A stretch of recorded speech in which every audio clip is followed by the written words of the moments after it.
배우고 행동하며 가르치는 전천후 리더십, LDT 리더십, 실질적인 리더들이 특질, 그리고 성과, 그리고 리더들이 가졌던 그 생각이나 또 그들이 갖고 있던 그런 전략, 전술, 여러 가지 부분들에 대해서 함께 학습하고 있습니다. 우리 조선의 역사 중에 가장 위대한 명장이죠. 조선의 역사에서 위대한 게 세계의 해전사에 또 가장 위대한 명장으로 뽑힌 충무공 이순신입니다. 충무공이란 그 시호는 이제 추후에 좌의정으로 이제 추정되면서 충무공이라는 이제 시호가 이제 붙여져 있고 성웅 이순신, 전략가 이순신, 명장 이순신, 지략가 이순신, 이순신 하게 되면 우리나라의 국민들이 모르는 사람이 없죠. 일반적으로 가장 존경하는 인물 중에 하나는 이순신 장군이라고 얘기하면서도 이순신을 존경하면서도 우리가 이순신을 제대로 알고 있는가? 그리고 해외에서 연구하는 이순신만큼 우리가 심도 있게 공부하는가는 우리 모두가 조금 반성해야 될 부분이 아닌가 싶습니다. 제가 이순신 리더십을 준비하면서 문득 떠올랐던 게 이순신의 그 난중일기를 이순신 플래너 같은 걸로 만들어서 우리 어린 때 그 국민학교 시절에는 그 난중일기 일기장을 썼었거든요. 거기에 날씨, 기혼, 그리고 했던 일, 해야 할 일, 그리고 하지 못한 일, 반성할 일. 어린 시절 그 검사 받으면서 했었는데 요즘은 그런 게 없어져서 조금 아쉬워서 요즘 석세스 플래너들도 많이 나오고 플래너 형태들이 많은데 한번 우리의 역사 속 인물을 생각하면서 하는 것도 필요하지 않나 하는 생각을 한번 해봅니다. 이순신 장군의 앞에 캐치프레이즈를 인문학을 아는 전략 전술의 대가. 인문학을 안다는 것은 우리가 흔히 생각하면 이순신 장군이 해군으로 이제 많이 바다에서 바다를 지켰기 때문에 해군의 역할을 했었죠. 그런데 엄밀하게 따지면은 육군 출신이죠. 그런데 육해 공군도 나르면서 싸우면 공군이 되는 거니까 그 당시는 삼도로 이런 것을 분류했고 육군, 해군, 공군이라는 걸로 분류하지 않았기 때문에 30대 시절은 육군 활동을 많이 했고 40대 임진왜란과 정유재란에서는 이제 해군 활동을 많이 했죠. 그래서 우리 재미삼아 이순신은 육군인가 해군인가 하게 되면 다 해군이라고 대답하는데 육군에서도 공을 이제 많이 세웠습니다. 그리고 인문학을 한다는 것은 초기에 소위 말하는 문과 공부를 하다가 결혼하면서 장인어른이 무인 출신의 보성군수를 역임한 분이거든요. 그래서 남자놈이 기골도 장대하고 문과에 대한 얘기를 해서 21살 때부터 이제 문과를 이제 공부를 했었죠. 그래서 이 표지에 나와 있는 이순신의 얼굴이 일본에서 표현하고 그리고 영국 쪽에서 해군 제독이 유명한 영국 쪽에서 아니면 이제 미국 쪽에서 또 한국에서 각각의 초상화들을 실제 사진이 아니기 때문에 여러 가지 얼굴들이 나와 있는데 여러 가지들 내피셜들도 있고 여러 가지 설들이 있습니다만은 저는 가장 이순신다운 얼굴이 지금 표지에 쓰는 얼굴이 이순신답지 않나. 이 얼굴이 초기에 우리 동전을 만들 때 500원짜리에 들어가고 지폐에 거북선이 들어가고 동전 100원짜리 동전에 이순신 얼굴이 초기에 나왔던 게 딱 이 모습이었거든요.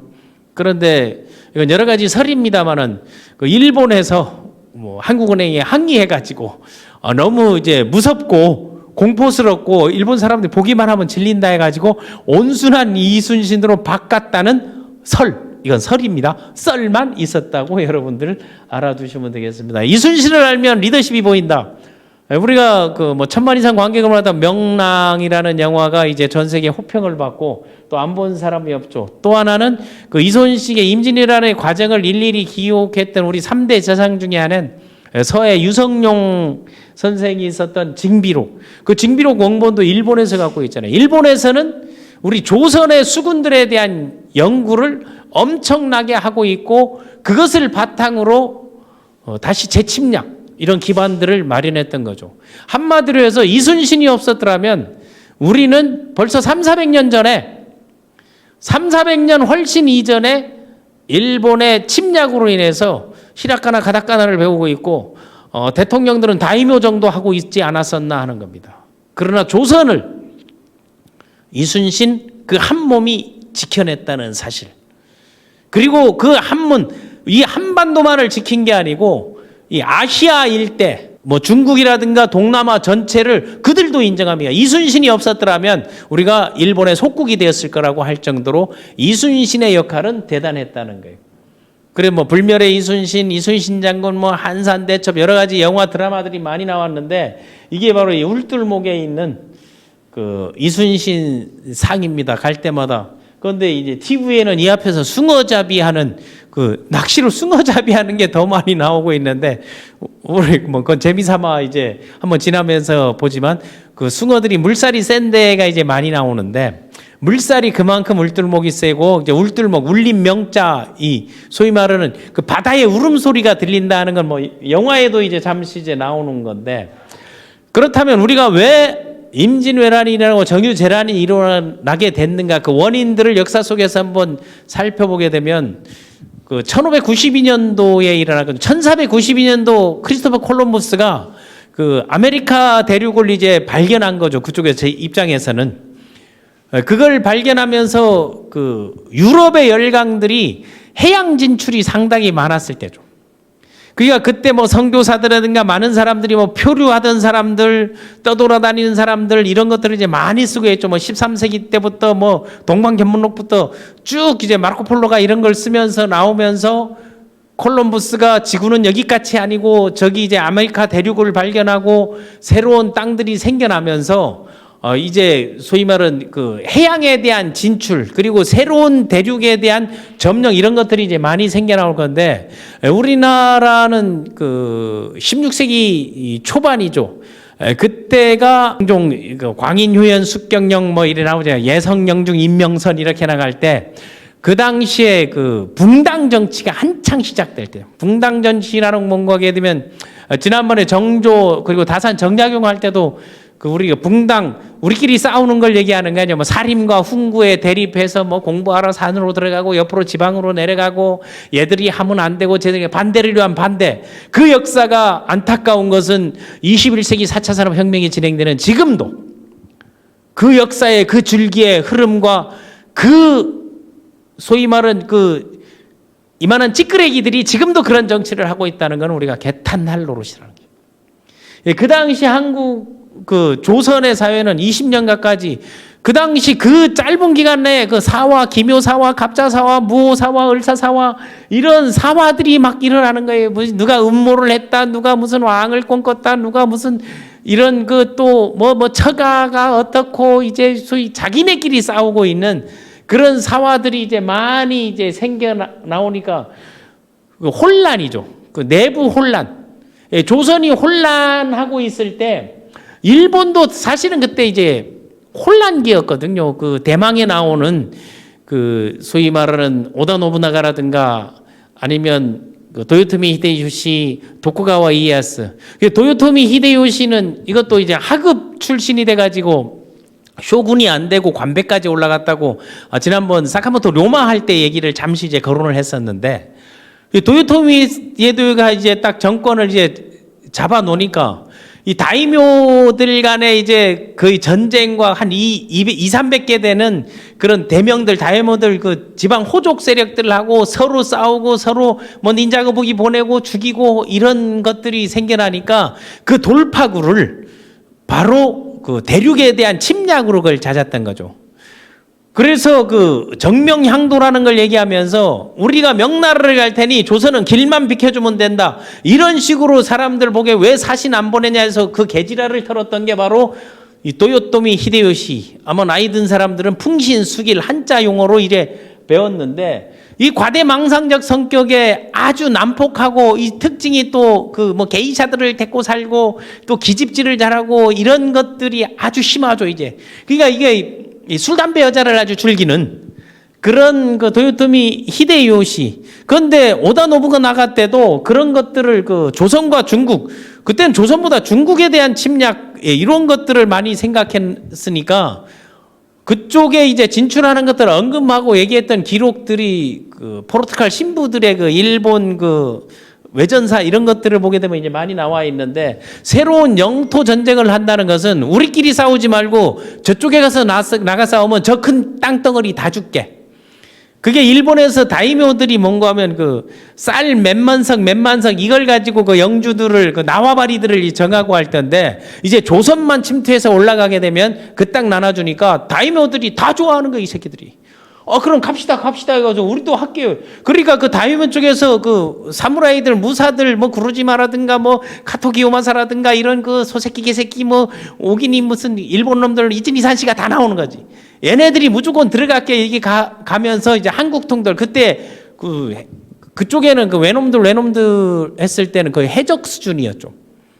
그러니까 우리 그 임진왜란 때 정유전한테 왔던 애들은요, 해적 수준이니까 바다에서는 우리보다 물살이 울들목보다 더 센 데서 놀던 애들인데 이순신을 못 이긴 거예요. 그 이순신이, 그러니까 이순신을 못 이기니까 얘네들이 뭘 했는가 하게 되면 강화도 조약할 때 요구했던 게 바로 지난 시간에 아마 얘기했던 것 같은데 29강에서 강화도 조약할 때 우리 그 조선의 그 해안 측량권을 달라 한 거예요. 왜? 가는 데마다 깨진 거예요. 그런 걸 전략적으로 이용해서 깨지니까 얘네들은 그 역사를 받았다가 야, 조선 침략하게 되면 그 길목하고 물살하고 이런 물대하고 지형지물들을 대한 측량권을 그런 조약을 맺은 거예요. 무슨 조선의 뭐 자주 독립국 그런 개 같은 소리도 아닌 거지. 그걸 빌미로 해가지고 거기에 그 반회세의 기치를 들고 일어섰던 우리 그 미완성의 그 개혁 리더였죠. 지난 시간에 했던 그게 우리 녹두장군 전봉준이었지 않습니까? 그러니까 역사 속에서는 그 흐름과 줄기들이 다 있고, 또 하나는 뭐 좀 이따 얘기하겠습니다만은 그 역사 속에서 일어났던 그 뭐 고부라고 하는 정읍, 뭐 고부 밀란이라고 태인 이 지방들이 이순신 장군이 현감으로 갔던 데예요. 정읍 이런 데 그 식솔들을 이끌고 하도 고생하니까 서해 유성룡이가 그 사또하면서 좀 몸도 추스리고 가족도 좀 돌보고 이렇게 하라고 너무 워커홀릭 하지 말고 해서 보냈던 데가 거기거든요. 거기에서 그 리더가 누구에 따라서 흐름들이 그 자주의식이라는 민족의식들이 나는 싹 트지 않았나, 이건 제 내피셜입니다. 그게 흐름들이라는 게 있잖아요. 우리 역사에서 이순신이 있다는 건 우리가 상당히 자랑스러운 것이다 하는 게. 그러니까 한번 봐보세요. 일본의 입장에서는 조선을 징검다리처럼 거쳐가지고 넘어가려고 하면서 이렇게 이제 소위 말하는 우습게 보고 있는 것들을 가장 두려운 존재라는 이순신 장군이 있었다는 사실입니다. 그래서 이순신 장군이 항상 얘기할 때 저기 함경도까지 다 진출했잖아요. 그러니까 얘네들이 진출해가지고 거의 뭐 일주일 만에 부산 들어와가지고 부산으로 시작해가지고 쭉쭉 경주 거쳐가지고 충북 제천 거쳐가지고 한양에 올라갔더니 한양에 올라가서 왕 잡게 되면 이제 니네 항복하면 끝하게 되면 다이모 돼버리는 거 아니에요. 하나의 성대잖아. 영주급이 돼버린, 딱 잡으려고 했더니 깜짝 놀란 거 아니에요. 선조라는 새끼가 없는 거야. 저기엔 일본엔 다이묘들도 지게 되면 다 활복 자살을 한단 말이에요.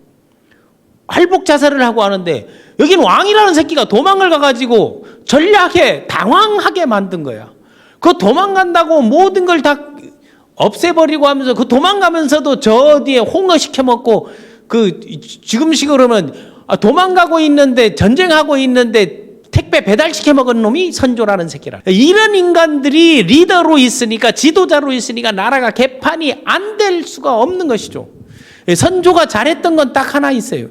선조가 잘했던 거 하나는 그 이순신을 좌수로 임명했던 거, 그거 하나 딱 잘한 거지. 그 임명한 건 잘한 거지만 그때도 반대가 심했죠. 반대가 심했는데 유성룡이가 추천을 해가지고 그 반대하는 사관원 세력들을 전부 논리적으로 합법적으로 만들어서 이뤄놓은 건데, 그건 나중에 이제 시간 되면 얘기하겠습니다.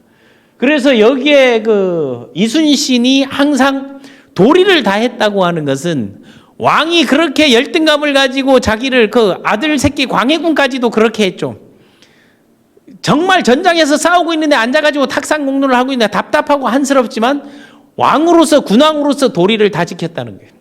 그리고 항상 얘기하는 거는 조선은 내가 있는 한, 조선의 바다는 일본들이, 외놈들이 침투하지 못한다는 것을 밥 먹듯 얘기했다는 거예요. 그거를 그대로 지킨 게 우리 이순신 장군이라는 사실입니다.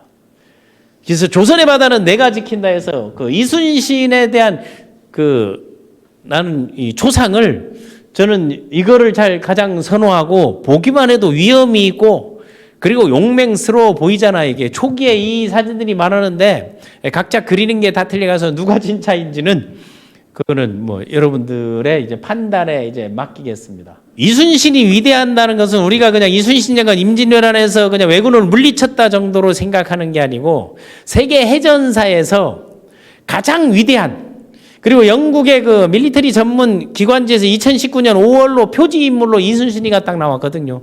거기에 보게 되면은 가장 위대한 해군 명장 1위가 이순신이야. 2위가 영국인들이 가장 존경하는 이 넬슨이거든요. 호라티오 넬슨이라고. 넬슨 제독 하게 되면 거기에 뭐 외가로 해서 총리도 나오고 해서, 왜 넬슨 제독이 위대한 거면 영국인들, 유럽인들, 미국인들도 넬슨 제독을 존경하는 사람들, 해군들은 그 넬슨 제독의 그런 해군 술들을 일본에서 영국에 가가지고 배워왔어요. 그때 배우러 갔을 때 있었던 새끼가 이토 히로부미예요. 그러니까 얘네들이 두 번째 침략을 할 때는 우리는 조선의 그 명성왕후가 조정의 그 욕먹으면서 대원군이 쌓아오는 재물들을 무당불러 굿하면서 그 해외에 퍼주면서 그 지랄하면서 금강산에 이런 그런 것들을 그 숭배하면서 다 처먹고 발라먹고 서 있을 때 일본에서는 해외 문문들 가서 공부하고 배우고 들어와 가지고 한국은 만만치 않다 했는데 나중에 보니까 이순신 때 한국이 아니네, 이순신 때 조선이 아니네 해가지고 그런 일들이 생겼다는 것은 우리 역사 속에서 교훈을 삼아야 된다는 게. 그래서 충무공 이순신과 넬슨 제독을 이제 비교했는데, 넬슨 제독도 스토리가 비슷하거든요. 그런데 태생부터 넬슨은 해군이에요. 원래 뱃놈 출신이에요. 어린 때부터 해군 장교가 되려고 그 옛날에는 막 탐험을 많이 했잖아요. 그 북극 남극 탐험하는 것들을 많이 하고 또 미국의 독립운동할 때도 참전했고. 그런데 왜 위대한고 하게 되면은 그 에스파니아하고 프랑스 연합군대하고 맞붙어 싸웠어요. 그거 맞붙어 싸울 때 아마 그 우리로 보면 2대1 정도 배가 이제 싸움이 이제 됐을 때 그 싸움할 때 그걸 다 물리쳤거든요. 뭐 합차게 되면 뭐 500척 대 600척, 뭐 38척 대 뭐 69척 뭐 이렇게 얘기를 하고 있는데, 예, 거기에서 싸워가지고 승리를 다 이끌고 죽습니다. 그때 이제 총 맞아 죽어요. 총 맞아서 전쟁이 이길 때까지 죽지 않고 4시간인가 6시간을 버티면서 그 마지막 그 명언들에 사람들이 뿅뿅 가는 거예요. 죽으면서 뭐라고 얘기하냐면, 내가 오늘 죽을 수 있게 신께 감사한다 해서, 나는 내가 꿈꾸던 이 전쟁에서 승리를 이기는 것, 이것을 보고 세상을 뜨는 게 내 꿈이었는데 내가 승리를 보고, 해전에서 승리를 보고 내 삶을 마감할 수 있어서 너무 감사합니다. 그때도 마찬가지 이순신하고 비슷하게, 이순신도 사천해전에서 어깨에 이제 총탄을 맞아가지고 또 온갖 고문으로 몸이, 우리 내부적이에서 고생을 했지만 넬슨은 전쟁에서 오른쪽 눈을 잃고 오른쪽 팔을 잃고 이렇게 완전히 그 상황에서도 워낙 바다에 대해서 어린 때부터 배에서 계속 크고 배에서 했기 때문에 그런 전략 전술이 아주 탁월해서 가장 이제 존경하는 사람을 충무공 이순신 장군으로 이제 많이 넬슨으로 많이 하는데, 영국의 제독들이 한국에 와가지고 누구에게? 이순신 장군 동상 앞에서 겨수경례를 한다는 사실. 이분이야말로 진정 위대한 해군 중에 탑이다 하는 거예요. 뭐 명랑해전에서 엄밀하게 뭐 33대 뭐 12척대 뭐 333척 이런 얘기를 많이 하지만, 영화에서도 봤지만은 판옥선, 이순선의 판옥선 한 대가 130척을 싸워서 이긴 거예요. 그게 다 이긴 거 나오니까 뒤에 도망갔던 그 소위 말하는 그 12척의 여선이 나중에 합류를 했던 거예요. 나중에 죽여 하면서 떠들어서 나왔던 거거든요. 거기에서 있었던 그런 전략이나 이 전술들을 보면서 그 위대하다 하는 거죠. 그래서 세계 해전사에서 길이 남을 명장 이순신 장군이라고, 미국에서도 영국에서도 옥스퍼드 대학에서도 논문을 쓰고, 특히 일본에서는 일본이 메이지 유신 이전에 이순신에 대한 연구들을 그렇게 많이 했어요. 그리고 이순신을 극찬했던 사람 중에 하나 그 소위 말하는 그 시바료 타로 사카모토 로마를 쓴 작가죠. 그 작가가 가장 위대한 해군사의 위대한 장수는 이순신이라고 이제 명을 냈습니다. 그래서 장군 동상 앞에 그 인사를 하고 한국에 올 때마다 이런 모습들을 보면서 그 경의를 표하고 진정한 명장이지. 근데 다른 데는 다 국가가 도와줬어. 그런데 유일하게 이순신은 국가가 방해를 했어. 다른 사람 같으면 이 개 같은 조선을 버리고 아예 명나라의 진신장군이 아예 진린장군이 명으로 귀화하면은 진짜 행복하게 살 수 있는데 아무도 그래 안 밀어주는데 왜 이걸 안 하는데 나의 길은 춘과 효다라는 걸 얘기하면서 오히려 그들을 감복시키고 우습게 알았던 사람들을 보이지 않는 솔선수범으로 감동과 설득으로 그들을 다 존경하게 하고 후손들이 나중에 한국으로 귀화해서 내려오게 만들 정도로 했던 게 이순신 장군. 그래서 그 일본에서 이순신을 두려워하고 그 동전에 사진까지 바꾸라고 요구할 때 그 친일 정권이나 친일파들 나라 팔아먹은 놈들은 지금들도 똑같은 짓거리들을 하고 있는데 이제 그런 거기에 일본에 있는 그 이순신의 평가들을 한번 간단히 생각해 보면 그들이 이순신을 연구하면서 그 해군 중장 그 오거사와 나라가 뭐 라나가 나가나리인가 뭐 이 그냥 우리 시기에는 그 나가리상이라고 합시다. 나가리상. 그런 이런 사람들이 다 언젠가면 1867년 메이지 유신이 이제 발생한 68년이라서 그때 나온 사람들이 그 해외 문문들을 보면서 해전사에 대해서는 한국의 이순신을 이겨내지 못하면 유일하게 우리가 졌던 우리에게 뼈아프게 이런 고통을 주고 우리를 다 물리친 유일한 한국의 장수가 이순신이다. 그러니까 도요토미 히데요시도 죽으면서 리순신이라고 하면서 그 뒤졌다는 그런 것들이 이제 나오는데 또 하나 불셀출의 명장 넬슨보다 위에 있다. 동서 해군 장수의 제1인자다. 그 사토 데치타로는 상당히 유명한 사람이에요. 일본의 해군 중장인데. 그래서 이걸 연구하고 학습해야 된다고 그 책도 많이 쓰고 이런 것들 따지고 보면 이게 다 정한론자들이거든요. 이기고서 죽고서 이긴 조선 구국의 영웅 도쿠토미 소 이거는 딱 보게 되면은 역사학자 같은 거잖아요. 그게 내가 이순신의 죽음 앞에 그리면 즉사필생 죽음으로써 이 살아있음을 보여준 이순신의 그 정신을 그대로 조선 구국의 영웅이라고 하는 뭐 도쿠토미라든가 조선의 어떤가는 인물 동양에 배출한 유일한 바다의 명장 그 시바세키가 아니고 시바료타로입니다. 일본에서는 좀 시바료타로가 그 사카모토 로마를 써가지고 사카모토 로마를 말이죠. 그 4,800회 가까이 그 일본 신문의 NH인가 사인가 거기에 연재를 했던 거를 또 48조 드라마로 만든 게 그거잖아요. 그들이 우리는 그 속에서 나와 있는 거 일면만 가지고 그래야 하는데 그거를 우린 좀 더 강화해서 해야 되지 않겠나는 거. 저쪽 그 사진들을 보게 되면 일본에서 이순신을 표현한 게 거의 괴물입니다. 괴물처럼 보기만 해도 막 덜덜 떨릴 정도로 그래 이제 표현해 놓은 게 그러면서도 이순신을 연구하고 있다는 사실입니다. 그들이 지피지게 하고 있을 때 이제는 조선에 더 이상 패하지내라 하고 있을 때 우리는 뭐 하고 있나 내부에서 전쟁하고 싸우고 나라 팔아먹고 있었다는 것이죠. 그리고 우리가 일반적인 그 학습이나 일반적인 교육에서 벗어나서 이제는 좀 심도 있는 그런데 그래도 행복하고 이제 희망이 있다는 것은 이순신에 대해서 연구하는 사람만 5,000명이 넘어요, 우리나라에. 그럼 쉽게 얘기해서 이순신 관련 책이 5,000권은 나와야 된다는 거죠. 연구하는 사람이 하나씩은 쓰지 않겠어요?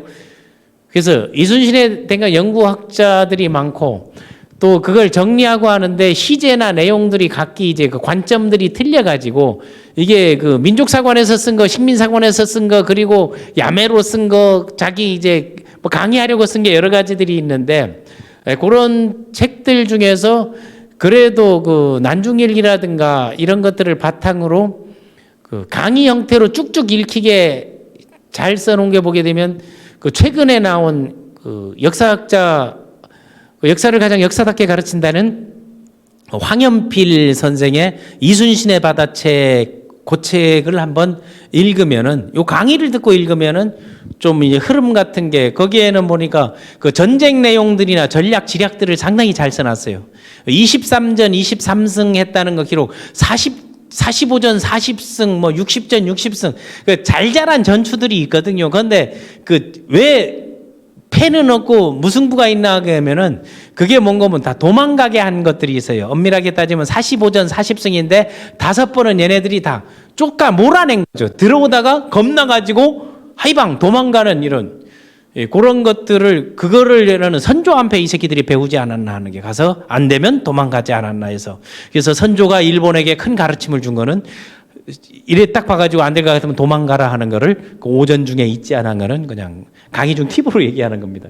그래서 이순신, 내가 이순신이요, 이거 재미삼아 이거 해봤는데, 이순신의 모습들을 한번 봐본다면, 그래서 눈매를 보게 되면 저 충무공 이순신이라든가 요 눈매들은 이게 많은데, 저 좌측에 충무공 그 영정 사진에 보게 되면, 충무공 희호를 보게 되면 제가 세종대왕인지 이순신인지 헷갈릴 정도로 이제 그렇게 나와 있는데, 그거는 좋게 미화해서 그 소위 말해서 얘기를 들으면서 그림을 그리는 거거든요. 그런데 요 그림, 요 사진이 가장 그 매일 바다에서 일그러지고 이런 거 하게 되면 요게 맞지 않나 하는 거. 그래서 진짜 모습은 우리가 아직 딱 정해진 거는 없지만, 그 영정사진이나 이런 게 이제 보존, 추존된 것들이 저런 것들이 있어서 그거는 참고를 해주면서 여러 가지 그 이순신, 나중에 보게 되면 이순신 얼굴 그리려면 최민식을 그리는 사람도 있고 김명민을 그리는 사람들도 있겠죠.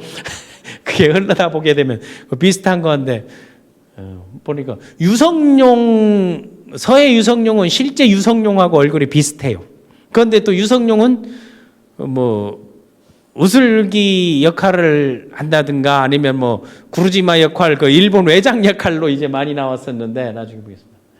그래서 이순신에 대해서 이거는 저도 이제 반성해야 될 부분이고 여러분들에게 또 얘기하는 건데, 그 전문 그 강사들을 보게 되면 기업 강의라든가 아니면 조직 강의, 뭐 리더십 강의, 이런 강의를 하시는 분들이 동기부여를 위해서 없는 말들을 붙여서 만들어낸 것들이 많거든요. 저도 그런 건 안 하려고 노력은 하는데 혹시 잘못 알고 하는 것도 있을 수 있는데, 그래서 이순신의 얘기다라고 해서 막 붙여놓은 게 보게 되면 대표적인 거 하나만 내가 딱 보면 되면, 집안이 나쁘다고 탓하지 마라 하면서, 집안이 나쁘다, 나는 몰락한 뭐 역적 가문의 후손이다, 그래서 나는 외갓집에서 자라났다, 이렇게 얘기를 딱 하는.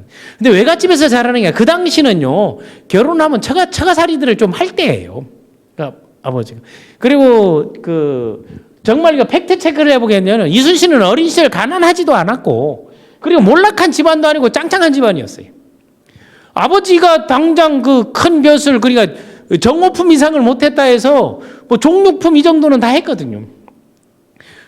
그렇다고 해서 그냥 이런 걸 만들어가지고 잘못한 게, 제가 그 이순신 이야기나 이순신의 리더십하게 된 건 너무 뻔하지 않으니까, 뻔하게 아는 것들을 한번 멘티들에게 얘기해봐라 했더니 아는 게 잘못 배운 것들이 많이 나와 있어가지고, 아, 이런 것들도 좀 이제 우리가 수정이 좀 필요하지 않나 하는 이런 생각을 딱 했는데, 이순신은 어린 때도요, 어린 때 보면 이순신이 그 병정놀이를 좋아하고 했잖아요. 병정놀이를 하고 이제 그 군사놀이를 할 때 영역 진을 구축해가지고 어른이 들어와도 막 호되게 욕하고, 또 하나 좀 성깔도 좀 있었어요. 그러니까 그 성깔 이런 걸 해봤을 때는 아까 요 얼굴이 맞지 않나 하는 거야. 이게 뭐 인자하고 뭐 한 거는 마음속으로 인자. 보통 이 주변에 이제 친구들 중에 우락부락 생겼는데 진짜 솜털 같은 마음을 가진 친구들 있잖아요. 난 그게 이순신이 본 모습이지 않나 하는 게. 겉으로는 무섭게 보이는데 속으로 울고 속으로 이게 그 챙기고 하는 딱 그 상은 나 바로 이거라고 보는 거거든요. 제 친구 중에도 이런 친구가 있어요. 보면은 딱 험상궂어 조폭처럼 보이는데 정말 솜털이, 마음씀이나 이런 것들이. 그래서 이건 저의 생각이고, 요 그림도 보게 되면 뭐 여러 가지 이제 많이 나오는데, 이순신의 가문을 보게 되면 시조가 이제 고려 무장, 원래 그 뿌리가 이제 무장 출신인데, 이순신은 어린 때 형하고 그 문과 공부를 했었죠. 문과 공부를 하다가 결혼하면서, 결혼과 동시에 이제 소위 말하는 아버지가 무인, 장인어른이 무인 출신, 저 보성군수 했던 무인 출신 그 방진의 외동딸하고 결혼해서, 그러니까 군수의 외동딸하고 결혼하니까 그 재산이 다 누구 거 돼요? 다 이순신 거 되잖아요.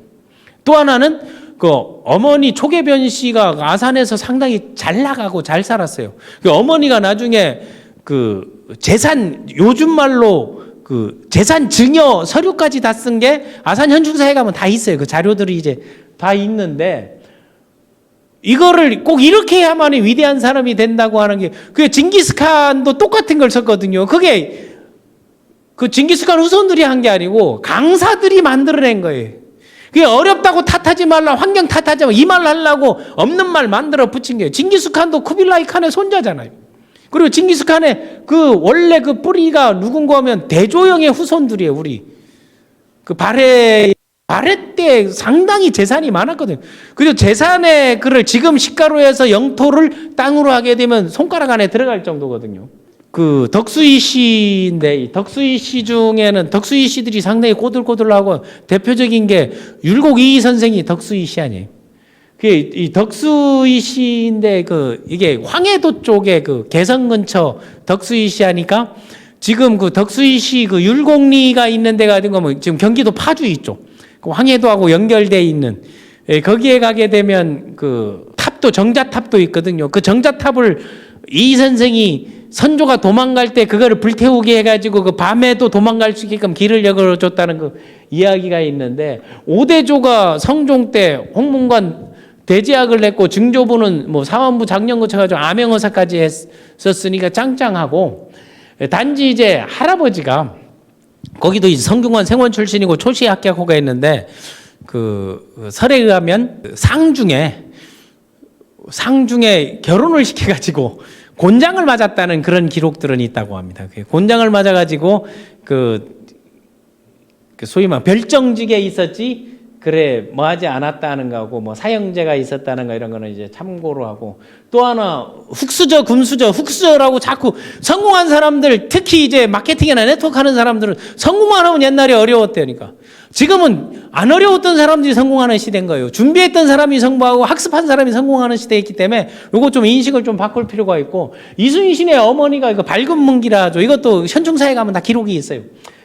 가게 되면 그 재산을 누구에게 뭐 얼마 주고 누구에게 이 땅 주고 여기에 밭 주고 하는 거, 이게 지금 하게 되면 증여 양식이 재산 증여 이런 기록도 그대로 다 있어서 이순신은 흙수저가 아니고 금수저에 가깝다. 그리고 어린 때 기록 보게 되면 어린 때 말 타고 놀 정도게 되면 집안에 말이 있다는 것은 지금으로 보면 집안에 자가용이 있었다는 거 아니에요.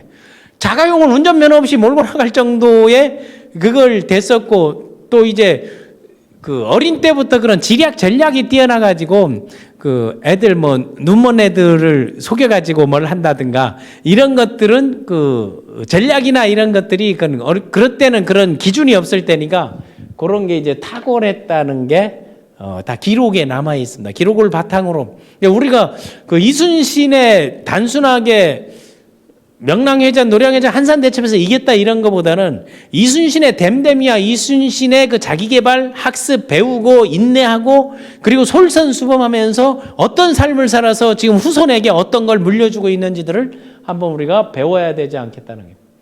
그래서 이순신의 그 연역, 바이오그래피, 일대기, 뭐 이력서 이런 거를 보게 되면 그 어떤 데는 그 23전 23승 이런 걸로 이제 기록해 놓은 데가 있고, 어떤 데는 뭐 이긴 거 중심 기록, 어떤 데는 무슨 개인 기록했는데, 저는 그 이순신 기록만큼은 한 장으로 정리가 안 돼서 그 30대까지의 이순신 태어나서 다음 40대 이순신, 50대 이순신, 50대에 이제 생을 마감했으니까 그 1545년 4월 28일, 사실 우리나라 4월 28일 이순신 탄신일 같은 경우는 우리에게는 석가탄신일, 예수탄신일보다 크리스마스보다 더 중요한 게 나는 이순신 탄신이라고 생각합니다. 우리 조선을 구한, 그리고 우리가 침탈당했던 일본에게 유일한 전승을 한 그런 분에 대한 우리 추모와 그리고 그날을 기르고 그런 행사를 지역 행사로 뭐 진해 항군제라든가 이런 뭐 전라 이런 보성 이런 데서 행사로 끝날 게 아니라 국가 행사로 난 재건해야 된다고 본다는 게. 그리고 그날을 길이 살려야 될 거 아닙니까? 사이비 종교 교주들도 탄신일을 그렇게 크게 생각하는데 아시아를 구하고 조선을 구하고 일본의 침략적 만행을 단 한 명의 명장이 막아냈는데 여기서는 리더기 때문에 한 명이라고 하는 거죠. 그때 이제 합했던 뭐 김덕명이라든가 김덕령 아니면 뭐 곽재우 그런 의병들이 의병 활동하고 열심히 한 사람이 옥사예요. 김덕령이 그 꼴을 보고 곽재우 그 의병장 같은 경우는 칼하고 이런 거 다 버리고 산속으로 들어가 버렸어요. 이런 나라가 어디 있냐는 게. 만약 곽재우가 이병을 일으켜서 그때 대승을 거리고 같이 이제 연합을 했을 때 그때 나는 곽시조선이 됐을 거라고 하네요. 그런 사심이 없는 진짜 국가와 민족을 생각하는 리더들이 우리 조선에도 있다는 것은 우리가 자랑스러운 그 혼과 정신을 받아야 된다는 거예요. 그래서 내가 만나는 사람마다 이순신의 생각은 어디서 나냐면 다 현충사, 충남 아산을 얘기해요.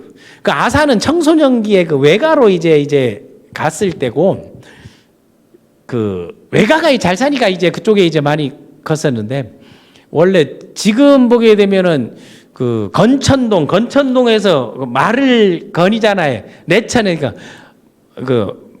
내천에서 마르미르 이제 이런 이런 거기 아마 한옥마을이 있을 거예요. 한옥마을 있고 이제 건천동 있고 이제 중구 지금의 동보국장 있는 자리 그 자리에서 어린 때 놀고 그 자리에 그 동네 출신들이 공교력이 이순신 장군과 다 임진왜란을 겹친 사람들이 한 3살 위에가 유성룡 동네 형이죠. 그러니까 멘토하고 한 5살 정도 위가 이 나라를 쪽쪽 거북선을 다 말아먹고 판옥선을 쪽쪽 다 팔아먹었는지 말아먹었는지 자체 수장했는지 모를 원규디라는 새끼도 다 그 동네 출신이에요. 그 동네 이제 커서 한양에서 보내다 청소년기에 충남 아산으로 가서 이제 그쪽으로 이제 컸습니다. 그래서 생가터라고 지금 나와 있는데 생가하고 생가터에는 생가가 있어야 되는데 그것도 지금은 뭐 새로운 건물들이 많이 들어서 가지고 그래야 되는데 그런 안타까움이 있습니다. 그래서 21살 때 여기 뭐 21살, 20살 얘기하는데 저는 만 나이로 다 기록을 LDT를 드시면 전체 했습니다. 그러니까 이게 20살이든 21살이라는 게 20살 그냥 연도식으로 외국식으로 이제 기록하고 이래 그냥 하나씩 한 살 더 먹고 가는 게 아니고 그대로 했다는 거 참고해 주고 20살이죠.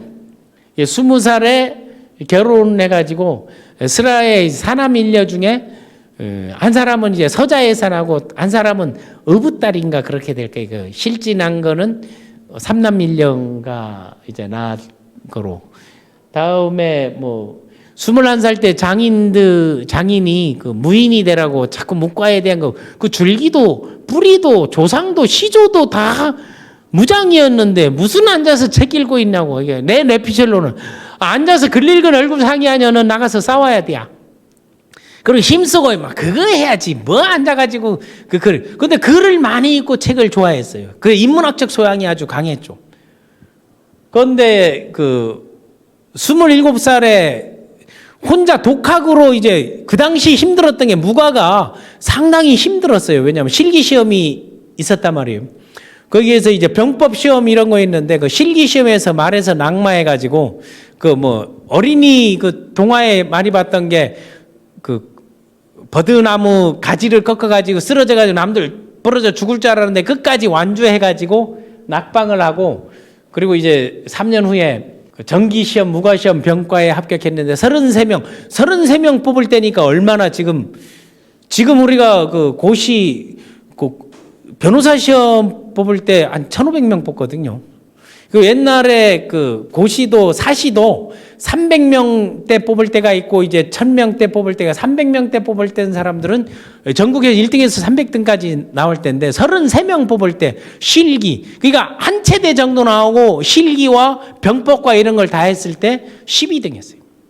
그냥 못한 게 아니거든요. 혼자 남들은 다 있는 집안에서 군사 훈련하는 데 가지고 훈련을 받고 할 때 자기는 혼자 독학으로 병서를 보면서 공부하니까 독학으로 공부했기 때문에 실질적인 전략 전술에 탁월한 모습을 보이고 백의종군 할 때 권율 장군이 3도 이제 통제사로 있을 때 그때 소위 말하는 전략적 참모로 백의종군을 거기서 이제 하기도 했었죠. 그때 그 권율의 그 빠따를 보는 앞에서 쳐가지고 그 수치심 때문에 뭐 저 원균이 그랬다는, 그러니까 우리나라 원균이 잘못하게 되면은 선조가 뭐라고 했는고 하게 되면 이건 다 하늘의 뜻이다 하는 거예요. 하늘이 뜻이었고 우리는 어쩔 수 없는 패배에 질 수밖에 없는 거. 누구와 싸워도 졌다 했고 이순신이 이겼으면 천운이 따랐구나 이랬어요. 그런 새끼가 왕이었어요. 우리가 지도자에 대한 인식들을 리더십을 통해서 좀 이제 배워야 된다는 거하고, 다음에 그 충청병사 군관 발령했을 때 해미읍성에 우리가 일미콜미 할 때 한번 갔었고, 소위 말해서 그 남들이 그 원칙주의자고 고지고대라고 룰을 상당히 중시했던 게 이순신 장군이에요. 그것 때문에 상관들한테 계속 찍혔어요. 찍힌 와중에서도 상관 중에도 그런 이순신의 의협심을 믿고 나중에 도와준 사람들도 있거든요. 그러나 오통 사방의 왕으로부터 전부 적이었다는 거예요. 그런 내부의 적과 싸우는 게 더 힘들었을 거예요. 제가 보기에 인간적 고뇌라는 것은. 그러면서 이제 다시 이제 복직되기도 하고 뭐 여러 가지 거치면서 38살에 그 함경도로 갔을 때 그 여진족 장수 우을기, 여진족들이 그 녹둔도나 이런 데 침략해가지고 곡식을 뺏어가고 우리 사람들을 데려가가지고 다 먹었는데, 그 녹둔도가 지금은 러시아 땅이 돼버렸거든요. 그 고종 때 그 아관파천만 없었어도 그런 땅들을 우리가 다 되찾을 수 있었는데 그거 찍소리도 못 해가지고 지금 러시아 땅이 돼버렸는데, 그 녹둔도가 그 크기가 여의도의 2배 정도 되는 크기인데, 거기에서 그 여진족들이 그 못된 짓 하는 것들을 몰아내기도 하고 잡아내기도 하고 다음에 생포하기도 했는데, 그런 와중에서 다 못 잡았다고 이일이라는 무고를 해가지고 거의 뭐 사형을 집행하려고 했었어요. 그때 그 이순신의 기록이라는 게 얼마나 중요한지 나왔는데, 이순신이 나는 죽지 않는다. 그건 하늘의 뜻이지. 내가 무슨 잘못을 했는데 죽느냐 했더니 주변 사람들은 아니 지금 역적으로 몰려가지고 그 직무 위반 이런 거 다 해가지고 가지 않느냐 했을 때 이순신이가 나에게도 기록이 다 있다 해가지고 가기 전에 그쪽 보고 이제 이일 보고 딱 얘기를 해요. 내가 기록 언제 병사 요청했죠. 묵살해고 안 보내줬죠. 언제 이거 필요하니까 가서 해야 된죠. 그거 안 보내줬죠. 언제 이거 우리 회사 같이 가서 나갈래 해서 그거 안 보냈죠. 내가 몇 번을 요청했는데 안 냈는데 그게 누구 잘못이냐고. 그리고 난 들어가서 60명을 도와주고 살려주고 돌아왔는데 나는 이걸 그대로 해서 조정해서 보고해가지고 할 것이다 했더니 그때 거기서 유야무야 해가지고 그때 파면시키는 걸로 이제 끝을 낸 거예요.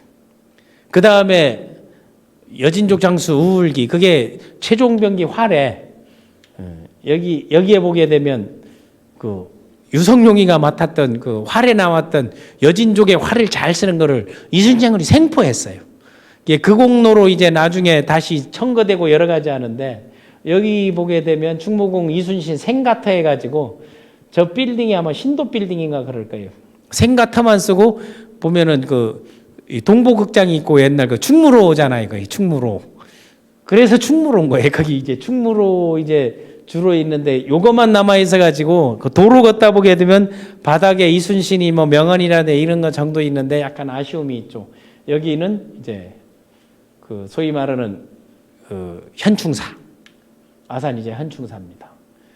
그래서 장인의 권유로 이제 30대 때 하고 한경도 여진족 장수, 그리고 그거 그 생포하고 이럴 때 아버지가 이제 돌아가셨거든요.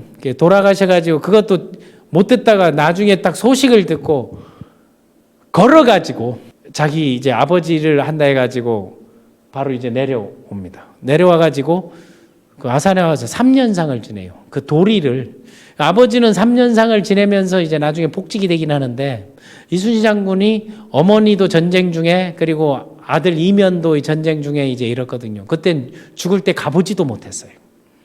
그때 난중일기에 자신의 그 고뇌들을 많이 표현해놨죠.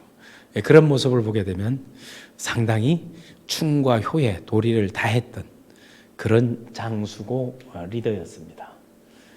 다음 40대 때 보게 되면 이제 복직을 3년상을 딱 마치니까 이제 복직을 하는데, 그때 복직이 이제 종육품이게 되면 우리로 보게 되면 지방직 공무원, 육급 공무원 정도로 이제 보면 됩니다. 이제 그 품계가 정구품 그리고 또 종구품이라 되니까 구급 공무원까지 있다 보면 이제 그 정도인데, 그 일도 뭔고 하면은 마사 관리를 했어요. 말 키우는 거, 말밥 주고 하는 거.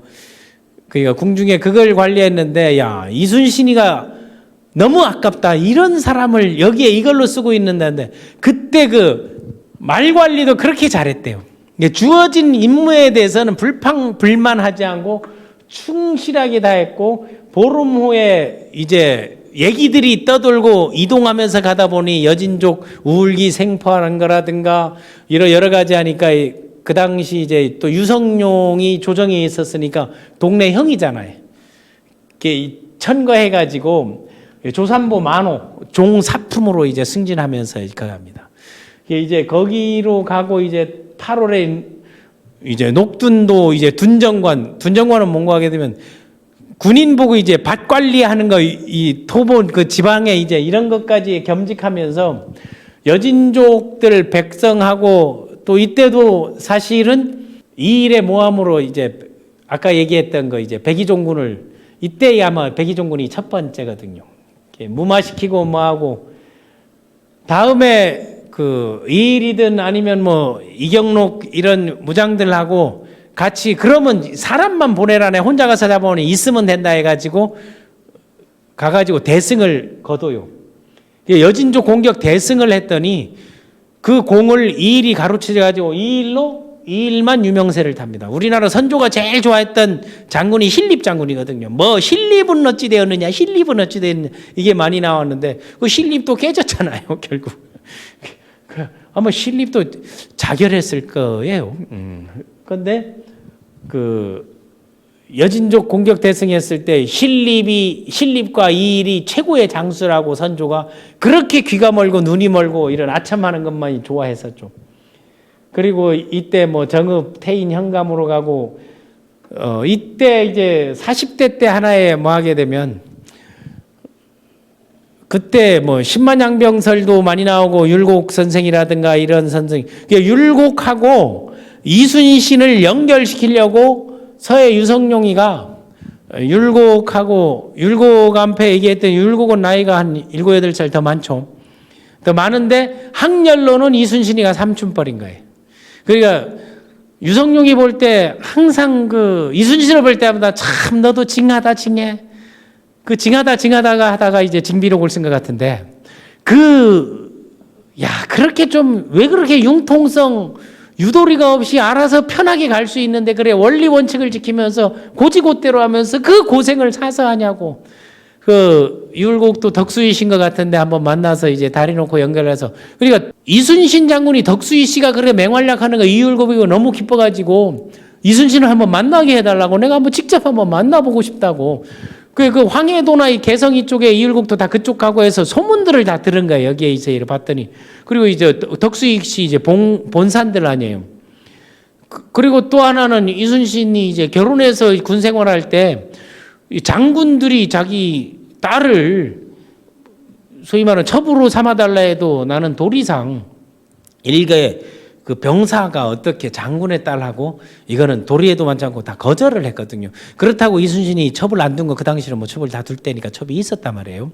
그렇지만은 그 연결을 딱 했을 때 이순신이가 그걸 단방에 거절해요. 덕수이 씨고 그리고 종친이라서 더더욱 조심해야 된다. 만나는 걸 사절하거든요.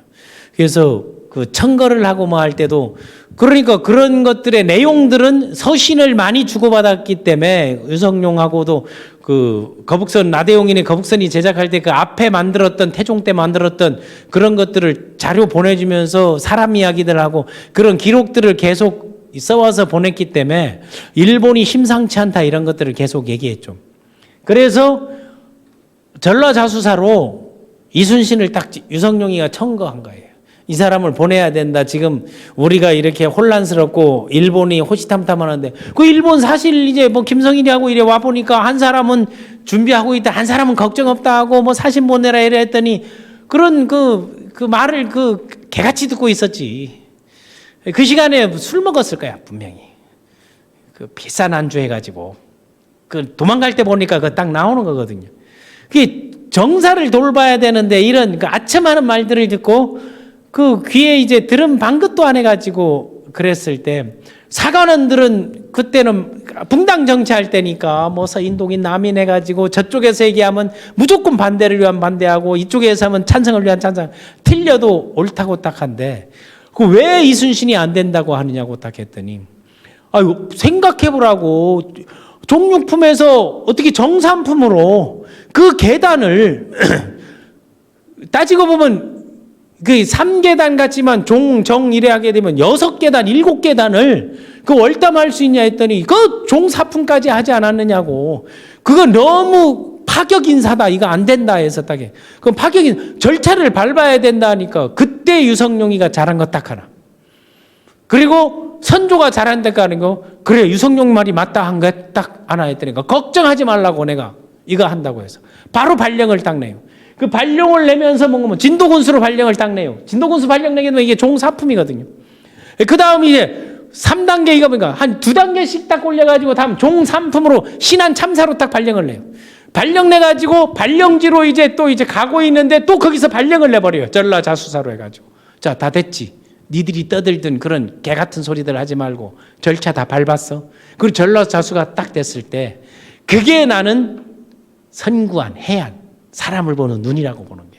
뭐 일부에서는 낙하산 타고 이순신이 내려왔다 이런 얘기들을 이제 하는 것도 있지만 그렇게 직숙했지만 절차가 중요하다면 절차인데 지금 중요한 건 조선을 구하는 길인데 위험한데 준비를 해야 된다 이런 것도 저런 것도 다 얘기할 때 이순신이 그때 내려가가지고 훈련들을 시킵니다. 정말 훈련을 깐깐하게 시켜요. 그 훈련을 시키면서 그 전부터 이제 전라 이제 보성 이런데 고홍 이런데를 갔었기 때문에 지형 지문을 잘 알기 때문에 그런 참호나 이런 것들 인원 결혼 그래서 와서 꼬투리 잡아가지고 딱 자르려고 하게 되면 저를 자르는 건 괜찮습니다. 그렇다면 여기 거쳐온데 거기 결과표도 봅시다. 거기에 이렇게 된 사람들 누구 잘린 사람 있거나 이거보다 심한 사람이 금양 있거나 이거보다 덜 난 사람도 포상을 주고 있거나 한번 봅시다 딱 했더니 눈치 보다가 기록 다 있는데 했더니 그렇게 해서 갈불라면 갈봐봐라. 나는 룰대로 원칙대로 한다는 것들을 철저하게 이제 지켰다는 거죠. 그런 원칙과 룰 솔선수범을 하면서 그때 이제 거북선 제작 준비하고 시뮬레이션을 돌면서 하나씩 하는데 놀라운 거는 시뮬레이션하고 또 그 병서들을 보고 해외의 그런 기숙 건축 해양 배 만드는 기술들을 다 보면서 그 나대용이가 중심으로 해서 그걸 만든 거죠. 그걸 딱 만들고 설계 끝나가지고 드디어 거북선에 의해서 화포가 나가는 탁 테스트가 끝난 게 1592년 4월 12일 이순신 47살 될 되던 날. 그날 딱 끝나가지고 거북선이 완성이다 하는데 그 다음날 임진왜란이 4월 13일 날 딱 터집니다. 이게 무슨 역사의 운명의 장난인가. 그래서 이순신의 발령은 최고 인사권자가 그거 하나는 잘했다고 내가 얘기하네. 거 빼고는 죽일 새끼지야 역사 속에서. 우리가 너무 왕족 중심으로 이래 학습하면서 틀린 거예요. 그래서 여기 42살 다음 46살 수군절도사 정산품 추천 사관원 반대 진도군수 7.15 신안첨사 발령지 가는 게 전라자수사 발령 52년 4월 12일 저 2일로 돼 있네. 거북선이 이제 완성 4월 12일입니다. 이게 전라자수사 지금 있는 거고 저쪽 좌측의 그림이 저기 녹둔도입니다. 저 섬 하나에 있는데 A도 같은데 그게 지금은 러시아 땅이 되고 러시아에 우리 한국 사람들이 많잖아요. 이런 영토 분쟁 이런 걸 다 따지고 올라봤을 때 그런 것들도 앞으로 우리가 이제 고민해야 될 부분이고 그 세계 최고의 철선이라고 영국 해군사에서 인정을 했고 또 현대조선, 미포조선 지금의 이제 소위 말하는 현대중공업 그거를 이제 창업한 정주영이 영국의 차관을 도입할 때 500원짜리 지폐의 거북선, 우리는 600년 전에 입에 철갑선을 만든 나라다라는 것을 가지고 외화를 끌어들여 가지고 허허벌판 그 미포 해수욕장에 조선소를 세워서 지금 최강의 조선소를 만든 게 바로 이런 역사와 뿌리, 누군가 해냈던 것을 기록으로 남기고 그거를 우리가 이어지면 나오는 겁니다. 그래서 거북선이 내부. 근데 그 거북선을 보게 되면요, 간단한 거는 간단히 판옥선은 위에 그 판 위에서 전부 지휘를 하게 돼 있고, 일본의 안택선은 요 위에 기와집을 지어서 얘네들이 꼭 그 나고사형 이런 성의 모양들에서 위험을 찾는다고 깔롱 부리는 거는 이 새끼들이 잘해요. 그래서 그 안에서 그걸 지켜보고 있고, 거북선이 판옥선 위에다가 여기에 이제 철판을 씌운 거야. 그리고 여기에 전부 그 작살들을 박아놓은 거거든요. 왜 이걸 박아놓은 거면, 그래서 총포만 쏠 수 있게, 옆에서 쏠 수 있게 만들어 놓고 앞에서 불을 내서 위험을 하는 거거든요. 그 거북선이 무슨 수만 척 있었던 거 아니냐고 세 척 만들었어, 세 척. 그리고 세 척이 한꺼번에 이제 아마 저기 한산대첩에서는 아마 다 나고 사천 해전에서 그 두 척이 나갔었죠. 그 위험을 보니까 얘네들이 무슨 철로 쇠로 두드려가고 세상에 이런 게 어디 있어 보니까 하면서 막 거북이 모양이 불을 뿜어요. 이 터트르가 불을 뿜는다고 이제 놀라고, 얘네들은 아주 빠르거든. 재빠른 거 싹가가지고 탁 활 던져가지고 해적들처럼 쪼르르 올라가지고 짱무지로 약탈해서 내려 도망가는데, 얘네들이 탁 쳐서 올라갔더니 전부 가시에 찔려 죽일 정도로 딱 이렇게 이제 만들어 놓은 거거든요. 그런데 난 여기에서 우리가 이 판옥선의 이제 밑에 구조인데 이걸 보면서 느끼는 게, 정말 고생한 사람들은 바로 노꾼들이라는 게. 이 안에서 노를 젓는 사람들은, 그래서 노꾼들은 꼭 잠을 재워야 되고 노꾼들은 꼭 밥을 먹어야 힘을 쓴다고, 그거에 대한 관리를 가장 디테일하게 했던 게 이순신 장군입니다. 그래서 밤에도 그냥 바다에서 자지 말고 가급적이면 정박해가지고 그 자는 시간에 자고 노를 질 때 놀고 쉬고 하는 것들, 그것이 있었기 때문에 마지막 명량이 끝나고 난 다음 외선들이 그렇게 몰려올 때 저 위에 지금의 군산반도까지 전략적 후퇴죠. 그런데 그걸 프로모션으로 활용할 수 있었던 게 바로 그겁니다. 그리고 조선의 큰 배들 중 거북선 3척이 쇠로 장식되어 있다. 조선배는 쇠로 장식한 것이 있어 우리 조총이 아무리 쏴 질러도 그것을 상하게 할 수 없었다. 일본인호 새끼들이 기록했던 역사 이문이다. 일본의 역사에서. 조선의 전함은 쇠판자로 배 몸뚱이, 배 전체를 쇠로 코팅을 해서 일본의 나무병선을 깨뜨렸다. 부딪히니까 빡빡 작살나더라. 나중에 봤더니 나무의 재질도 다르더라.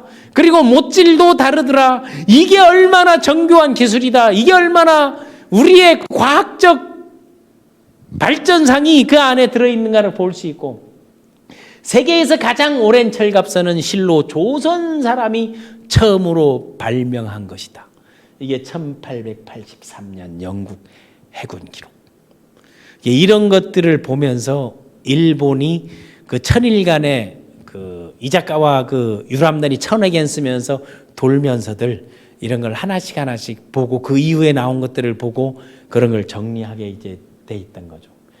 그래서 임진왜란 때 보게 되면 다 뭐 하는 것보다 임진왜란은 크게 그 3대 대첩 정도, 그래서 싸우고 도망가고 이 뭐 배가 부서지고 납포되고, 이게 뭐 어떤 데는 적선으로, 어떤 데는 외선으로, 어떤 데는 적군선으로, 어떤 데는 군함으로, 어떤 데는 전함으로, 이 책마다 이제 다 다른데, 저는 그 요 기록에서는 외선이라고 하고, 이제 뭐 적선 또는 외선, 그냥 우리가 외놈들 임진왜란이니까 외선이라고 이제 표현을 해놓고 전체 이제 만들어 놓은 것 중에 임진왜란 3대 해전, 한산도 대첩, 명랑해전, 노량해전, 거북선이 처음은 이제 사천해전에 갔지만 한산도 대첩에서 이 연합했거든요. 그때 원균도 있었고 전라 자수, 전라 우수, 전라 우수가 이역기였죠. 그 이역기 그 다음에 이제 경상 우수가 이제 원군이었는데, 우수 자수는 우리나라 한반도 지도가 딱 있을 때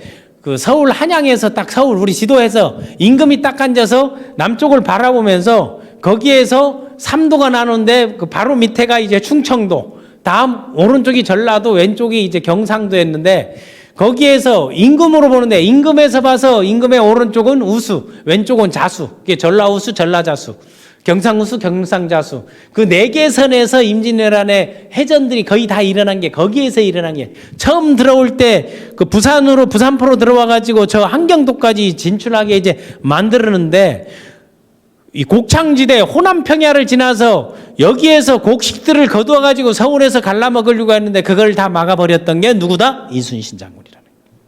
그리고 이순신이 내가 있는 한 안 된다 하고 한산도 대첩에서 그 유명한 하객진이라는 아이디를 쓰고 뭐 필명 쓰는 사람도 많은데 학이 딱 날아가는 모습 있잖아요.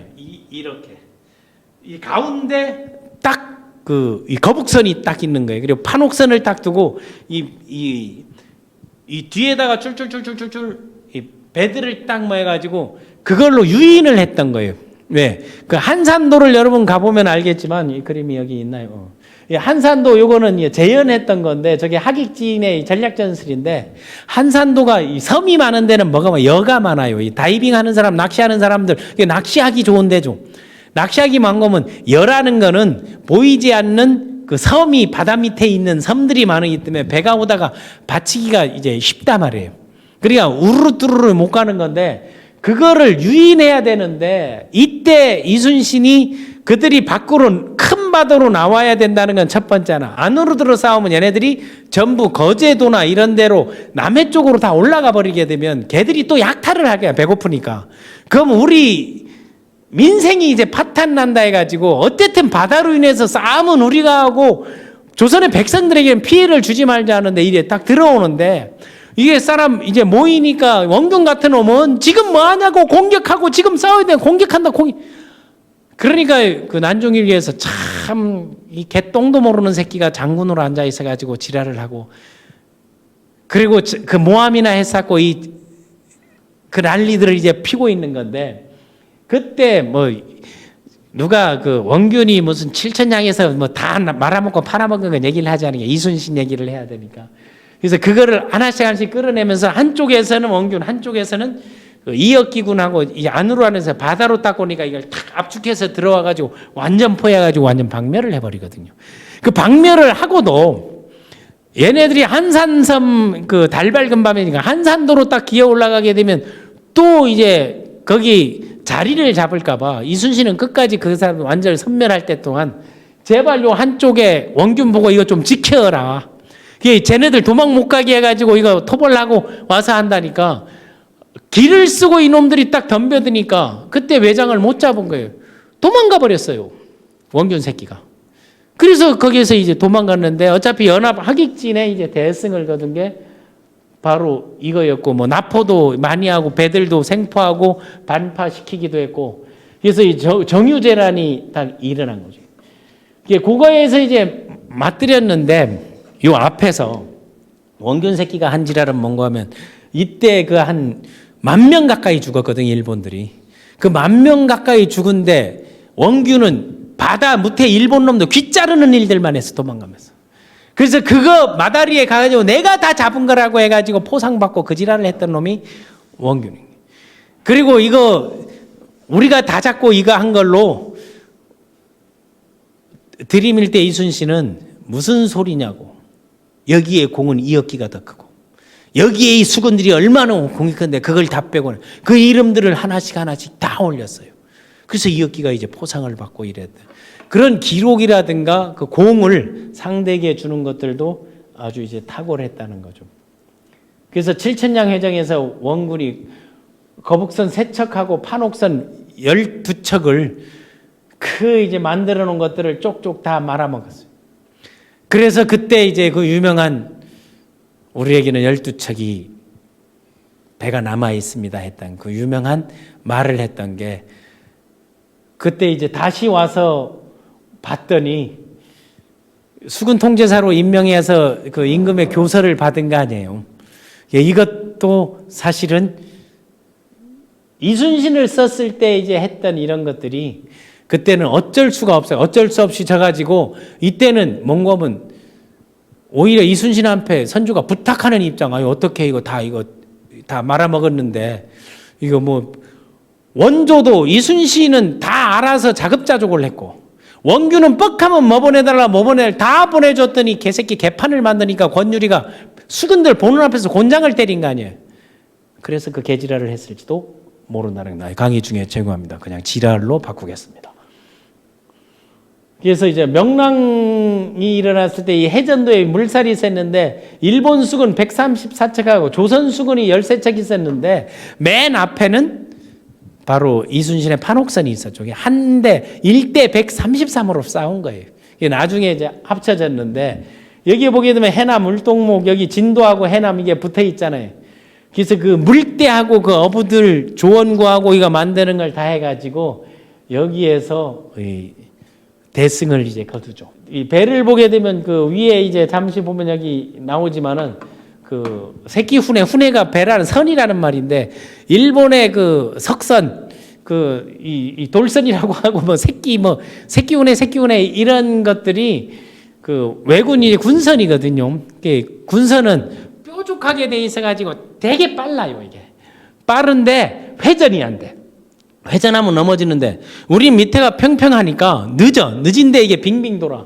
그러니까 가까이 붙어가지고 딱 오니까 이게 배가 돌면서 계속 포를 공격하니까 일본의 조총들이 또 50m 뿐이 안 나가.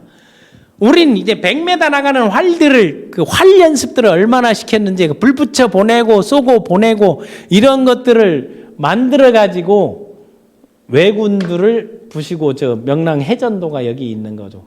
이때 이제 나무도 우리는 소나무를 그 바닷물에서 송진을 싹 빼가지고 소나무가 아주 단단하거든요. 빡빡 꺾어지는 게 삼나무다 말이에요. 젓가락이나 만드는 게 삼나무인데 일본은 삼나무를 썼고 일본 애들은 그 철기가 발달해가지고 쇠못으로 이걸 다 받은 거예요. 근데 바다에 오게 되면 딱 부딪히게 되면 나무가 짝짝 갈라지는데 우리는 나무못을 가지고 한옥 지우는 기법 있잖아요. 그게 판옥선이 그 쉽게 말해서 바다 위에 한옥판이라고 보면 돼. 나무를 지으니까 이거는 부딪힐수록 이게 꽉꽉 물리면서 다 단단해지는 거예요. 그러니까 부딪혀서 이길 수 있었던 이것도 다 전략이고 전술이고 지형지물을 이용했던 거. 그리고 이제 노량해전이 그 우리는 죽은 걸로 기억하는데 노량해전이 그 마지막 전투죠. 그 전투에서 외선 200여 척 그리고 150여 척을 반격파하고 100여 척을 납포하고 거기에서 이제 나중에 생을 마감하는 게 넬슨도 4시간 동안 했지만 기록이 뭐 여러 가지들이 있습니다만은 뭐 그거는 뭐 내피셜들이니까 일단은 군인들의 사기를 생각해 가지고 나에게 신경 쓰지 말고 잠시 낮잠 자는 걸로 해라. 이제 덮어 가지고 외근 잎은 그대로 앉아 가지고 했던 거. 그런데 그 일본에서도 얘기했지만 도요토미 히데요시도 죽었을 때 앞에 소금을 집어넣어 도쿠가와 이에야스가 이제 다음 그 먹기 전에 그 안친 그런 게 있었거든요. 그거는 그 새끼들이 나쁜 짓을 해서 그런 거고 여기는 우리 그 이 그림에서 나와 있듯이 정말로 끝까지 도망가는 것 한 명도 남기지 말고 다시는 이 새끼들이 우리 조선을 넘보지 못하게 만들어야 했던 그 결의 그거를 보여줬던 게 노량해전입니다. 그 이순신 장군의 우리 LDT 계보들을 보게 되면 유성룡이 보면은 42년생, 1542년생이니까 우리 1901에 보게 되면은 우리 400년 선배 아니에요. 뭐 400년 이제 선배 이렇게 돼 있는데 동네에서 크면서 끝까지 그런 그 정책이나 그런 자료 그리고 궁에 있는 이런 소스들을 편지로 그리고 끝까지 돌봐줬고 그 오리 이원익 선생이 우리나라 재상 중에 가장 천년결백하다는데 저쪽에 그 안양 쪽에 안양인가요? 그 평택인가요? 그쪽에 가게 되면 그 생가가 있는데 진짜 청을명결백하고 키가 152cm거든요. 그런데 이 이원익 선생이나 유성룡 이런 사람들이 그 모함에 걸려가지고 이순신을 사형하려고 했을 때 그걸 막은 대표적인 케이스예요. 이게 끝까지 나중에 이원익하고는 이제 사돈 관계거든요. 이게 그런 관계 그 자기 그 선영가 아니면 그 딸을 이제 연결하고 있고 이런 그 우리 조선의 역사에서 이런 아픈 역사들을 응징할 건 응징하고 우리가 본받을 건 본받아야 되는 거고 그 이율곡 선생이 10만 양병이나 그 해안을 가졌던 거 이제 권율 장군 여기에서 LDT 계보에 대한 것들은 연결해서 그건 하지 않고 각각의 평가가 다르기 때문에 지금 뭐 사람에 대해서 비하하고 하는 거는 이건 저의 관점이기 때문에 뭐 그렇게 생각해 주시고 여러분에게 강요는 하지 않겠습니다. 또 하나 21강에서 얘기했는데 정조가 기록 관리를 잘하면서 우리 역사를 했는데 난 지금의 우리 후손들이 왜 이거를 하지 않나 하는 것들이 좀 안타깝고 군사정권 때 잠시 이런 것들을 그 행사로서 이제 살려내긴 했지만 끝까지 못했다는 거는 정조 때 그 유득공 이런 그 다산 정약용 선생이라는 실학자들이 이순신의 그 기록들을 모아가지고 그거를 이순신 전서라고 해서 펼쳐서 이걸 나중에 난중일기라고 이제 명칭한 거거든요. 이게 없었더라면 지금 우리가 이순신의 역사들을 그러니까 그 이순신은 난중일기 요것만 보고 기록에 남아있는 것만 보고 난중일기는 임진왜란이 시작해서 끝날 때까지 기록만 기록했다라고 그때만 일기 썼다는데 저는 자기계발을 하는 전문가로서 얘기할 때 어느 한순간만 사람은 절대 기록 못합니다. 그 기록을 하려면 앞에 기록하던 것들이 있는데 사료로 남아있거나 이런 것들이 많이 소실되거나 침탈했거나 없어지지 않았나 이렇게 봐지는 겁니다. 이건 이제 나중에 이제 충무공으로 시호를 내릴 때 그걸 교서라 그러는 게 그거고 그 이순신 장군의 좌우명이 필사즉생 생필즉사 죽고자 하면 살고 살고자 하면 죽는다. 이게 명랑해전에서 나와서 명랑해전에서만 쓴 명언이 아니고 항상 그 병사들에게도 그 두려움을 용기로 바꿀 수 있는 거 두려움을 용기로 바꿀 때는 배움이 필요하다. 용기에 대한 배움을 가져라. 그 배움을 가지려면 그 배움에 대한 뭐가 필요하다. 배우려는 용기가 필요하다. 이게 이 말을 살려서 나중에 다산 정약용 선생이 배움에도 용기가 필요하고 용기에도 배움이 필요하다. 이 말들을 그 다산 정약용의 멘토링 이런 것들 마지막 질문에도 아마 그런 내용이 있을 겁니다만은 이게 나오는 게 죽고자 하면 살고 살고자 하면 죽는다. 이게 한번 봐보세요. 그 역사를 바꾸고 그 시대를 이끌었던 모든 사람들의 공통점은 목숨을 걸었다는 거예요. 29강에 했던 녹두장군 전몽준도 똑같은 좌우명을 갖고 있었죠. 28강에 했던 사카모토 료마도 똑같은 좌우명을 갖고 있었고 다음 27강에 했던 소위 말하는 손정희 마사요시 손 마사요시도 똑같은 목숨 걸고 뭔가 하고 있다는 거. 단지 그 당시는 임난 상황이기 때문에 전쟁 상황이기 때문에 목숨을 나라에 바친 그런 위대함을 이순신 장군은 갖고 있습니다. 이제 끝으로 LDT 리더들이 항상 우리 LDT 리더로서 이런 리더를 통해서 무엇을 배워야 되는 것을 한 4가지로만 정리를 보통 하고 있는데 한 10가지, 20가지를 파생적으로 보는데 이순신 장군에게서 배우는 건 간단하게 조직을 살리는 퍼포먼스예요. 조직을 살리는 퍼포먼스는 프로모션을 잘했고 그런 배분을 잘했고 또 하나 우리가 정유재란이 일어나기 전에 휴전기에는 역병 지금같이 코로나보다 더 심한 역병이 들어가지고 마을 전체가 막 불태우고 막 그랬거든요.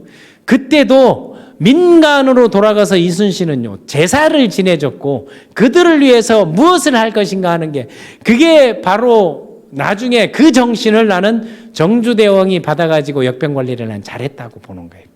그런 이순신 전설을 기록 관리들을 보면서 독서광이었고 학습을 많이 했을 거니까 했던 거. 그러니까 첫 번째가 인문학적 소양은 기록 관리. 기록 관리하는 사람들의 특징은 뭘 읽어야 기록하고 뭘 봐야 기록하고 뭘 들어야 기록하잖아요. 그게 뭔가면 사람이 문학적 소식, 인문, 사회에서는 언어와 글과 말이 중요하다. 그 사람을 평가할 때는 말과 글을 봐라 하는데 그 사람의 말과 글이 얼마나 그러니까 말과 글에서 인간적 고뇌들이 거침없이 써내려간 자기의 잘못도 거침없이 써내려간 그분이 바로 이순신 장군의 난중일기라고 봅니다. 보통 사람들은 역사는 이긴 자의 것이다 해서 다 거짓말을 써가지고 그 기록관들을 자체로 바꾸는 노력들을 하는 그런 위정자들도 있잖아요.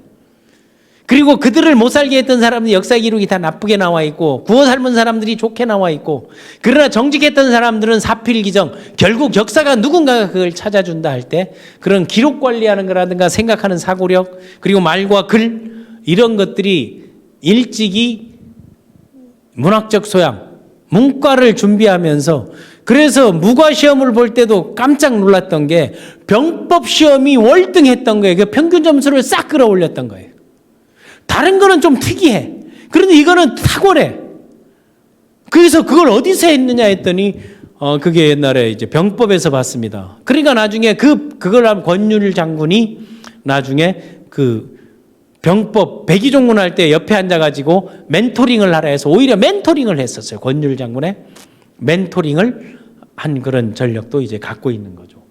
다음에 이기는 전략과 싸우는 전략, 전략과 전술. 전략은 생각하고 상상하고 그려내고 보이지 않는 비전이고, 전술은 현장에서 스킬을 얘기하는 거거든요. 그러면 전략과 전술, 이기는 전략과 싸우는 전술이라면 정보력과 그리고 분석력과 그리고 그거를 능력적으로 테크니컬하게 풀어내는 거. 그게 거북선에서 판옥선에서 지형지물에서 정보에서 그리고 첩보에서 다음에 많은 사람들을 가르쳐 줬던 거. 가장 중요한 거는 우리나라 장수, 세계의 장수들이 고개를 숙일 수밖에 없던 거, 그들에게서 그런 비난할래야 비난할 수도 없는 그거는 도리를 다하는 인품이죠. 뭐 영화에도 잠시 나옵니다만 그 선조가 그 지랄을 하고 광해가 지랄을 하고 그렇게 해도 뻔히 그래 할 건 왜 그러십니까? 여기에서 꼭 그래 나가서 싸우셔야 되겠습니까? 그게 충은 나라를 향하는 것이다. 그 나라는 곧 백성이다. 그게 인내천하고도 연결이 되는 것이고, 그것을 잊게 해준 이는 바로 부와 모인 것이다. 임금은 나라의 부모인 것이고, 내가 이 세상에 있게 한 것은 바로 어머니와 아버지인 것이다. 그래서 3년상을 지내고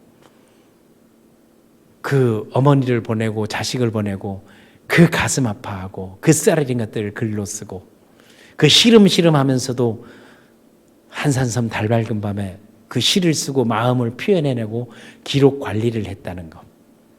거기에서 더 큰 인품은 왜군들을 생포해서 어린애들 그 외적질 도적질 애를 잡아가지고 그 우리말하면 구치소에 갇혀 있을 때 밤마다 거기를 뭘 하나 들고 찾아가는데 명나라 장수가 진린인가 이걸 딱 보고 처음에 이순신을 우스고 밤에 먼지 타냐 이거 한번 봐봐라. 이거 대충 연합을 하자 해도 흉내만 내고 했는데 이순신이 뭐 하나 보다 밤에마다 가서 거기를 한번 쫓아가 봤더니 딱 책을 하나 들고 그 일본 외적들 있는 어린아이들 3년 4년 묶여 있는 애 가가지고 한글을 가르치고, 그리고 부모가 있느냐, 부모보다 먼저 죽으면 안 되고 부모의 고향으로 돌아가서 부모를 대할 생각을 하고 부모에게 편지를 쓰고 감사하는 마음을 정해가지고 창을 일본 쪽으로 동쪽을 향해서 내주고 그걸 가르쳐주고 명심보감 논어를 가르쳤다는 거예요. 그거를 보고 명나라 장수가 감복을 한 거야. 이 사람은 진짜구나. 진짜 이런 장수가 조선에 있다는 게 너무 부럽다는 거예요. 그리고 하나하나 기록을 딱 봤더니 모든 사람들에게 그런 있을 일 없을 일을 다 예비하고 그 인성이나 그 충성이나 그 효성이나 그러면서도 어느 누구를 막론하고 룰을 지키고 원칙을 지키게 했던 게 이순신 장군입니다. 우리 역사 속에서 우리의 조상 중에는 이순신이 있음을 잊지 마시기 바랍니다.